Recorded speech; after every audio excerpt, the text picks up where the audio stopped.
Essa época do ano, outono e inverno, né, tem vários fatores que agravam, como a secura do ar, que é falta de umidade, as gripes, bactérias. Hoje a gente fica, né, quando está friozinho, a gente fica em lugares mais apertados, sem ventilação, né, pegando em tudo e acaba tendo mais infecções, resfriados, enfim. Então, semana passada a gente falou sobre inverno e essa semana a gente vai continuar falando de inverno, porque tem várias áreas que a gente não abordou, que é muito importante a gente estar aí alertando vocês e a gente acaba aprendendo coisas que de repente parece corriqueiro, mas não, né?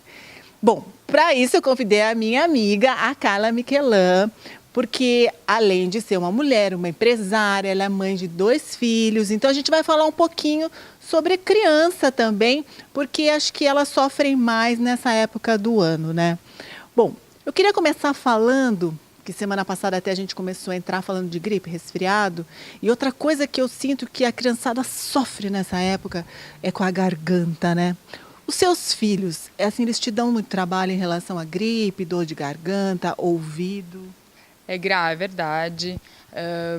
A Luísa tem sempre uma dorzinha de ouvido, o Luquinha pega mais a gargantinha dele e tá muito seco, né?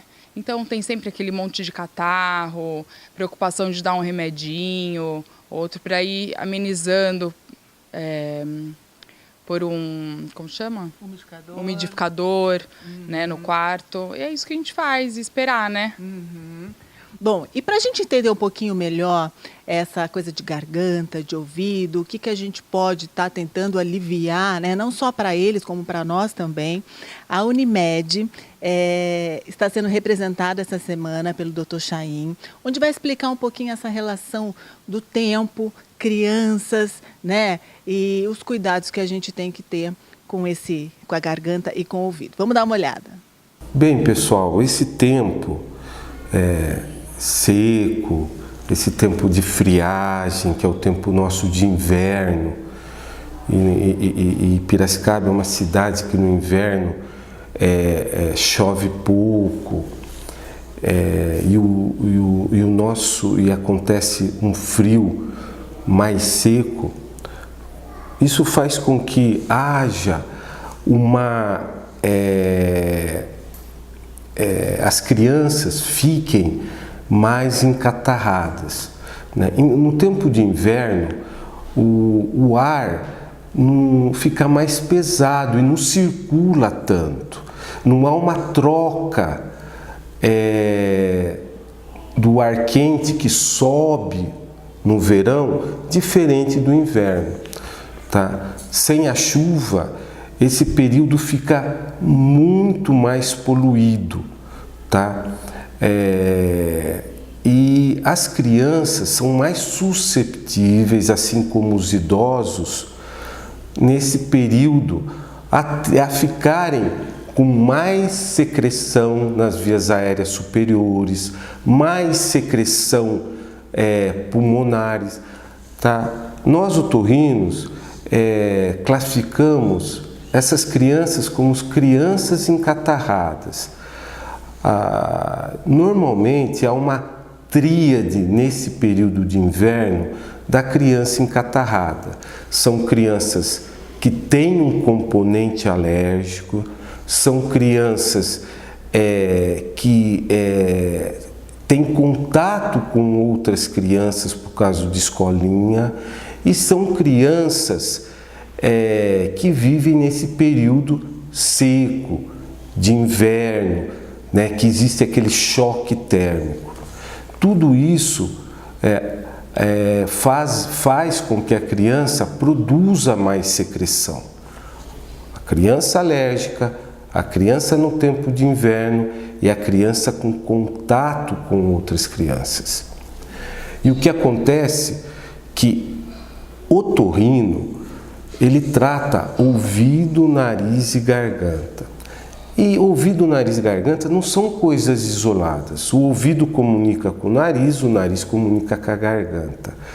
Essa produção de muco que inicia-se no nariz, nas vias aéreas superiores, na criança migra facilmente para o ouvido. Tá? Essa migração acontece essas otites catarrais, essas otites secretoras.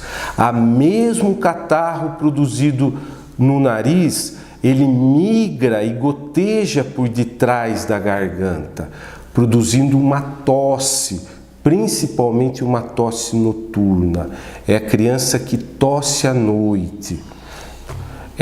A gente chama isso de um quadro de sinusite. Criança, um detalhe, criança não tem os seios da face formados.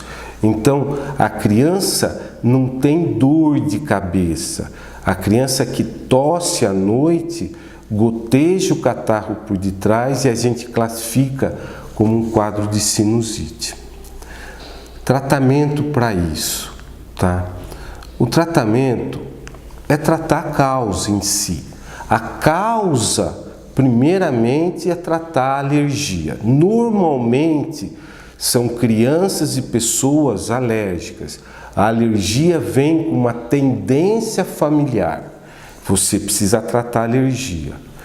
Outra coisa é o ambiente, tá? O inverno torna o ambiente mais seco e o ambiente fechado, circula pouco ar.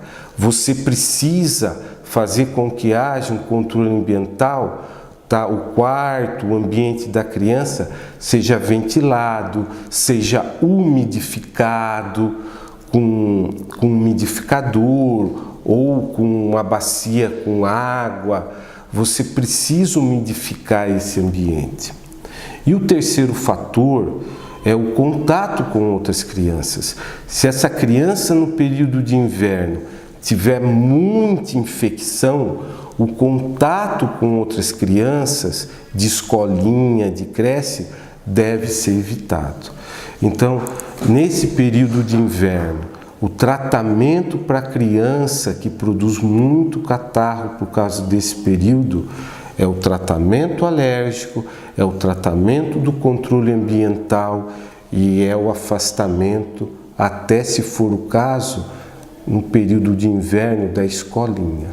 Outra área que também nessa época do ano a gente começa a sentir mais que os olhos ficam secos e coça. Criançada, você vê, né? É engraçado. Eu tenho percebido isso por causa das matérias que a gente vem fazendo. Você sempre vê criança fazendo assim nos olhos, coçando. E você sabia que tem relação com a umidade também, né? O Luquinha, esses dias, tem vindo todos os dias com o olho vermelho e a professora disse que ele coça o dia inteiro na escola. E ele vem assim, ó, vermelhão, sabe? E até nessa época, como, né, venta bastante, os pólenes lá, ela estava explicando, ninguém melhor que a doutora Carol para estar explicando, até a gente convidou ela. E também fala em relação de criançada, eles têm mania de tudo, né? Eles põem a mão e coçam o olho, pode ser isso. Vamos aprender com ela, de repente, ó, você não precisa mais nem levar ela no oftalmologista, você vai ter uma consulta particular. Ótimo. Vamos assistir. Estamos no outono, quase no inverno, e aí os nossos olhos começam a ter alguns sintomas específicos dessa época. Não chove há alguns dias, não temos previsão de nenhuma chuva, o tempo fica muito seco e a gente começa a sentir os olhos também, começa a ficar parecendo que tem areia, mais vermelhos, incomodando. Além disso, ainda não está frio, a gente ainda liga o ar-condicionado para piorar mais um pouco, né? Então, essa época a gente tem que tomar muito cuidado com a lubrificação, usar colírios lubrificantes, deixar o umidificador no quarto para deixar o ar mais úmido. Além disso, é uma época muito comum das infecções. As conjuntivites nessa época são muito frequentes, então temos que lavar várias vezes a mão, evitar o contato físico, de ficar dando a mão, abraçando, porque esse contato transmite o vírus com muita facilidade. Então, a gente evitar aglomerações também, principalmente quando começar a ficar mais frio, que os ambientes ficam todos fechados, um monte de gente junto.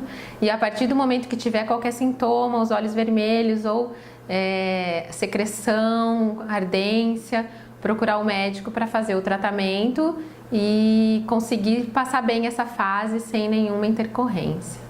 Quem é mãe sabe que nessa época a gente fica muito preocupada com a imunidade da criançada. A gente sabe desde pequenininho que a gente tem que manter, até nós mesmos, manter a imunidade mais alta para que a gente não pegue tanta doença.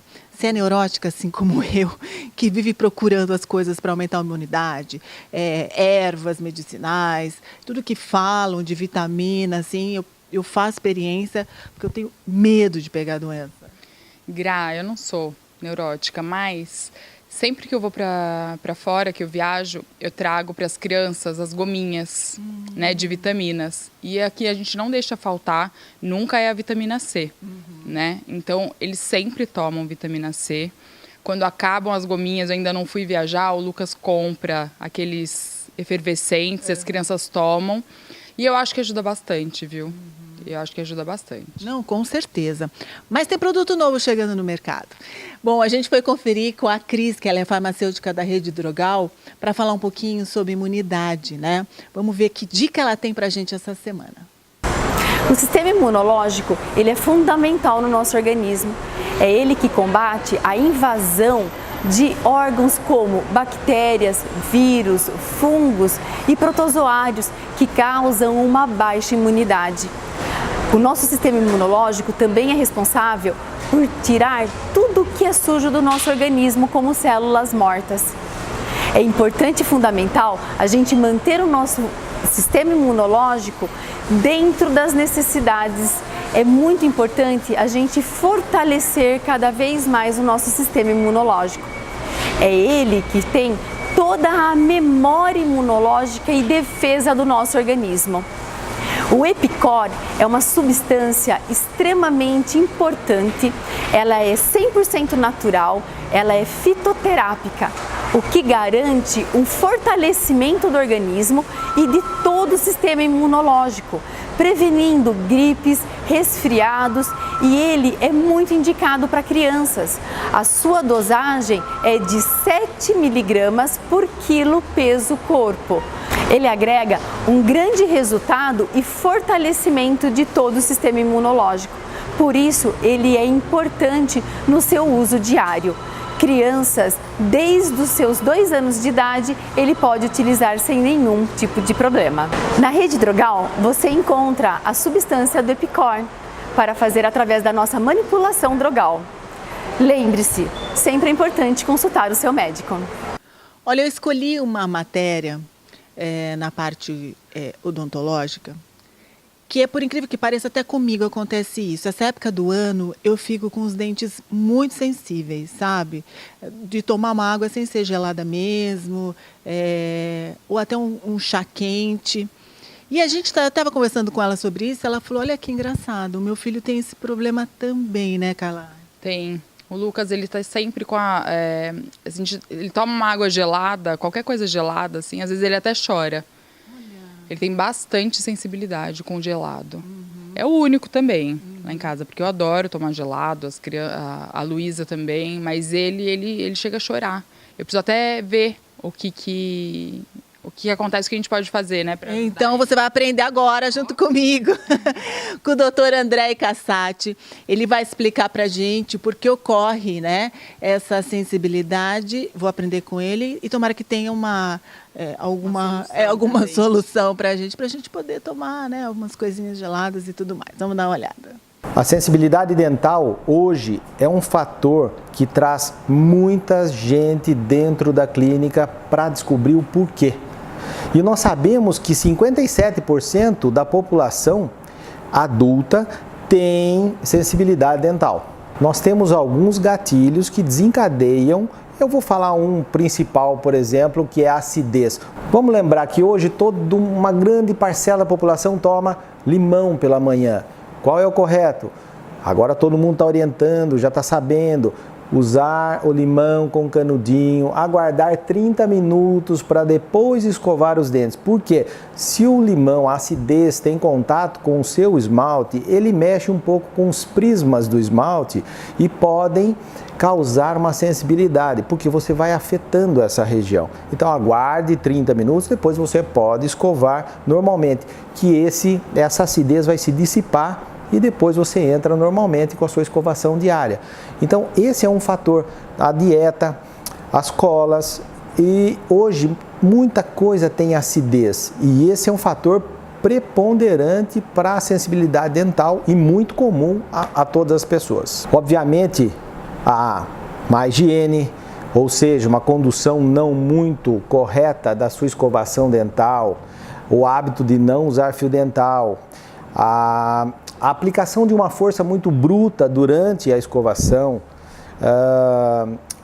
a trição dental, bruxismo também expõe certas camadas dentais que pode deixar você suscetível à sensibilidade, são fatores também que influenciam. Por isso que eu digo, importante é fazer uma avaliação global, completa da sua boca, dos seus dentes, da sua saúde, do estado geral dela, para que nós consigamos montar um quadro e descobrir qual é a sensibilidade. Mas isso é muito comum mesmo dentro da clínica hoje. Nós preconizamos absolutamente o quê? A visita ao dentista e você determinar se você tem restaurações a serem trocadas com infiltração, a presença de cárie, desgastes cervicais, que são aquelas retrações que todo mundo tem uma. As pessoas normalmente, é muito comum, chegam e falam, eu tenho retração.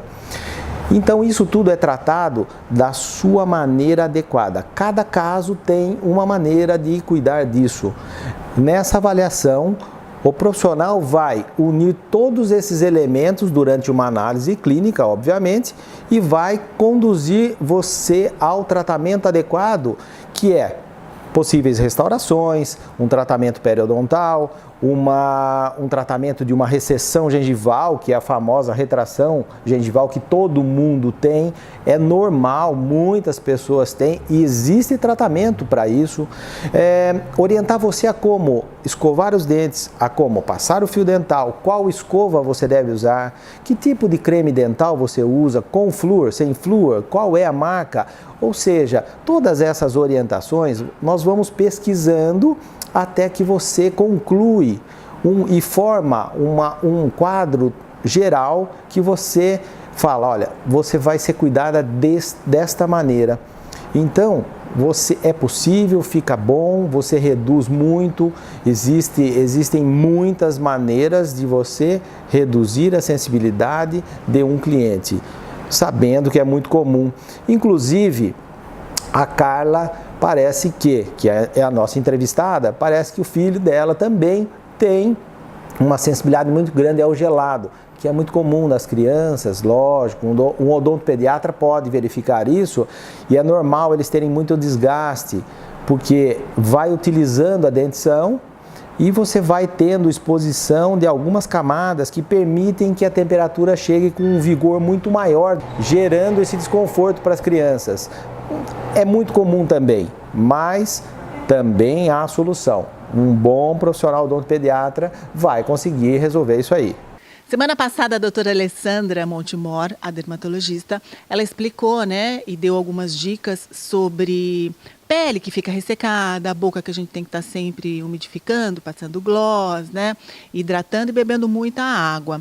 E a criançada também sofre, porque a gente estava comentando, além da secura, tem essa coisa de ficar mais aglomerado, eles ficam mais perto e tudo mais. Aí começa os problemas de pele, que tem com vírus, sem vírus, tem algumas que é com bactéria, ela vai explicar tudo pra gente. Você sentiu alguma diferença no teu filho, alguma vez em relação a essas épocas do ano? De novo, com o Luquinha, não sei se porque ele está na idade de ter um pouco de tudo mesmo, né? A Luísa já está maiorzinha, mas o Luquinha, ele teve aquela síndrome mão, pé e boca. E até quando eu levei ele no pai, o médico olhou e falou assim, não, isso não é síndrome mão, pé e boca, porque ele tinha bem pouquinho no bumbum e um pouquinho aqui assim no pulso, sabe? E na boca. E aí ele falou, não, é bastante, é bem na palma da mão, é bem na sola do pé. E aí eu falei, será? Então tá. Aí eu fui procurar o pediatra das crianças mesmo, né? E aí ele falou, não, é mão, pé e boca mesmo. E aí medicou certinho, e aí tem que esperar uma semana, tudo. Aumentou, cheio de feridinha, coçava bastante em volta da boca, o bumbum, atrás do joelho. Mas aí passou. Mas é desagradável, eles ficam coçando, né? É uma judiação.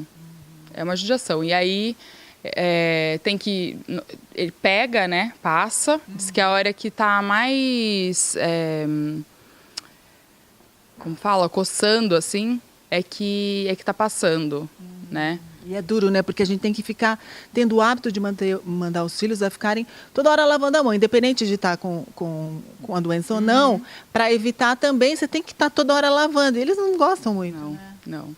Luquinha, por exemplo, ele tá sempre imundo. E ele não deixa. Ele não deixa. Ele gosta de ficar daquele jeitão mesmo. É, minha filha, ser mãe é parecendo um paraíso mesmo, né? Bom, a doutora Alessandra vai explicar pra gente a relação das doenças, né, de pele infantil, principalmente nessa época escolar e nessa época do ano. Vamos dar uma olhada. Olá! Hoje nós vamos falar sobre as doenças infecto-contagiosas das crianças na idade escolar. Piolho, que é a pediculose, que são os parasitas que pegam no couro cabeludo e é altamente contagioso. Tem tratamento e tem que procurar o quanto antes para que não aumente muito. Impetigo. Impetigo é uma infecção bacteriana que dá na pele. Geralmente começa no rosto e aí depois vai para as extremidades. O impetigo, por ser uma bactéria, tem que procurar o pediatra ou o dermatologista o quanto antes, porque tem que tratar com antibiótico via oral. Só pomadinha não adianta no impetigo, não melhora, não sara, tá? E as crianças vão coçando, vão aumentando, vão levando a bactéria para outros lugares e aquilo ali vai aumentando cada vez mais. Então são feridinhas, tá? Começam vermelhinha e aí depois elas começam a formar crosta, principalmente nessa regiãozinha aqui, na orelha, nas mãos, aí depois começa a passar para o corpo. Sarna, que é a escabiose, né? Que é muito pruriginosa, coça muito. Se o seu filho ou a sua filha reclama que está coçando muito à noite, ai mamãe está coçando, ou muito depois do banho, mesmo que não tenha a lesão aparente, já leva no dermatologista para ele poder identificar.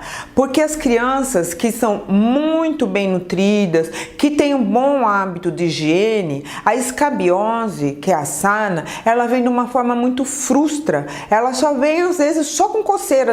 Às vezes o pai, a mãe, o tio, o avô, a avó nem consegue detectar as lesõezinhas, tá? No início, só vão detectar depois de 3, 4, 5, 6 meses, quando tá muito alastrado. As micoses principalmente de couro cabeludo nessa idade, tá? A criança começa a formar uma crosta e perder o cabelo no couro cabeludo. Também tem que procurar o dermatologista o quanto antes, porque ela vai alastrando essa micose, vai formando umas crostas em placa no couro cabeludo e perdendo o cabelo naquela regiãozinha, e é altamente contagioso. A micose de corpo é mais difícil, é contagiosa também, mas é mais difícil de acontecer, tá? E o tratamento só melhora, também não é tópico, tem que dar medicação via oral. As doenças virais, todas elas começam com febre alta, diarreia, alterações gástricas, dor de cabeça, falta de apetite. Vamos falar as características mais marcantes de cada uma delas. A primeira é a catapora, que é varicela. É causada por um vírus e ela começa o quê? Com bolinhas, principalmente começa na região da cabeça e depois ela vai descendo. E essas bolinhas, elas são altamente pruriginosas. O que é isso? Elas coçam bastante. E essas bolinhas, elas transmitem o vírus também. Devido à vacina, a catapora ela tá com cada vez menos incidente, tá? Roséola. Roséola é uma doença também infecto-contagiosa, causada por o vírus, e ela é o que mais assusta os pais. Por quê? Ela começa com uma febre alta do nada, falta de apetite, diarreia, dores na barriga. Essa febre alta repentina, ela dura 3, 4 dias e depois que a febre vai embora, é que vem os sintomas no corpo, as lesões dermatológicas, que é um vermelhão principalmente no tronco e nos braços, que dura também de 3 a 4 dias e depois vai embora. Sarampo. O sarampo, apesar de ser erradicado há muitos anos, existem, estão retornando alguns surtos nos últimos anos, tá? O sarampo, ele começa com uma febre bem alta, muito alta, conjuntivite, a criança ela tem um pouco de fotossensibilidade, né? Os olhos ficam mais sensíveis à luz, dor de garganta, dor de cabeça, inapetência, e aí começam as bolinhas, principalmente atrás da orelha, pescoço, e vai descendo, e ela é altamente contagiosa, através da saliva, da tosse, catarro, espirro. Doença de mão, pé, boca. A doença de mão, pé, boca, como o próprio nome já diz, ela pega a mão, o pé e a boca. Começa com uma febre alta, um mal-estar, depois nos dias começa a aparecer bolinhas na região do lábio, da boca, por dentro, nas mãos e no pé, umas bolinhas bem vermelhinhas, tá? Ao redor da bolinha, ela é bem vermelhinha. E em uma semana, 10 dias, ela desaparece. E por último, a escarlatina. A escarlatina não é uma doença viral. Ela é uma doença bacteriana, é causada por uma bactéria Streptococcus, é a mesma que dá amidalite, pneumonia. A escarlatina, ela começa com febre alta também, mal-estar, falta de apetite, dores abdominais, e ela começa com umas placas avermelhadas no tronco e vai para os braços, atrás da orelha, na virilha, e essas placas avermelhadas, elas são ásperas, e a língua também, por inflamação muito intensa das papilas, ela fica muito vermelha e é chamada língua em framboesa. A escarlatina é o único que precisa de tratamento antibiótico por via oral, porque ela é causada por uma bactéria. As outras, gente, é tudo tratamento assim, eu oriento a procurar o quanto antes as doenças virais, né, e a escarlatina também, o quanto antes o pediatra ou o dermatologista para confirmar, né, o diagnóstico, não levar o filhinho na escola porque é uma doença infecto-contagiosa, e ter as orientações certas de tratamento em casa, mas geralmente se está com febre, dá antitérmico, repouso, uma alimentação mais leve e os cuidados gerais que vão passar para vocês, tá bom? Muito obrigada! Informação é que não falta no programa dessa semana, não é mesmo? E olha, a gente estava buscando realmente algumas respostas nessa época do ano, porque infelizmente a gente sabe que aumenta o número de doentes, né? Tanto na parte respiratória, até de dermatologia, enfim. Então a gente dividiu em 2 programas para poder deixar assim, um apanhado geral para você, ajudar você a tirar esse inverno, essa secura toda de letra, tá? Bom, a gente vai finalizar, é claro, com essas delícias, né, da cesta que a Lourenço separa. Essa semana ela separou alguns produtos bacanas até para a criançada, porque eu falei que você tinha 2 filhos que adoravam, né, guloseimas, então ele separou guloseimas saudáveis, né? Pipoquinha saudável, que é chip de pipoca, super diferente. Tem chocolate, que não é chocolate, sabe? Isso aqui é uma alfarroba. Ele tem um sabor de chocolate, mas ele é uma fruta e ele é delicioso, ele engana bem, tá? Chazinhos agora para as noites de frio. Esse óleo de coco você pode pôr no chá, que eu ponho, fica uma delícia. Aqui também, ó, tem tipo uns bombons de cacau, enfim. Gente, tem coisas deliciosas. Esse aqui é pro seu dia a dia, o gengibre. Eu gosto desse. Olha. Crocante de gengibre, adoro. E olha, Lourenço, você vê mais de 1.500 produtos, você consegue ver que você pode se alimentar de uma forma saudável. Né? Não tem, porque antigamente era difícil, hoje não. Hoje você pode fazer doce, salgado. Semana que vem tem mais uma receita minuto que eu gravei de pão fit. Porque às vezes está fazendo dieta ou é intolerante a glúten. Então eu vou ensinar a fazer um pãozinho quentinho, feito na hora, super rápido, no micro-ondas, saudável, sem glúten, sem carboidrato. Gente, é maravilhoso. Não vai perder o programa da semana que vem, viu? De jeito nenhum. Bom, e vocês sabem que podem rever nas nossas redes sociais, no nosso canal de Bem com a Vida. A gente está postando sempre, né, partes do programa, dos médicos dando super dicas aí pra gente, para que a gente se instrua mais e cuide melhor da nossa saúde, da saúde da nossa família, que é tão importante, tá? Quero agradecer mais uma vez você presente no nosso programa. Um beijo para você, para as crianças, né, para o maridão. E semana que vem a gente está de volta, mas com um tema muito bacana para vocês que gostam do De Bem com a Vida.